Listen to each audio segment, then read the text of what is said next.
కని తండ్రిని దేవుడు చేశాడెందుకు? ఆ ప్రేమే తనలో ఉంది అందుకు.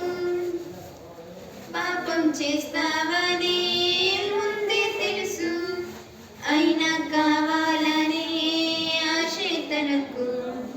నువ్వు ఏం చేస్తావో ముందే తెలుసు, అయినా రక్షించాలనే ఆశ తనకు. ఇన్ని అర్హతలున్నవి దేవుడొక్కడికి, సృష్టిని ఇచ్చింది నీకొక్కడికి. అన్నీ ఇచ్చిన దేవునిని తండ్రిని గుర్తించవా?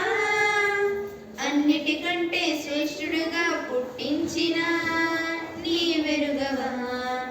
ఏ జీవికి లేని జ్ఞానం నీకే తెలుసుకో, ఈ భూమిని ఉయ్యాలుగా ఊపాడు చూసుకో. ఎవరు రా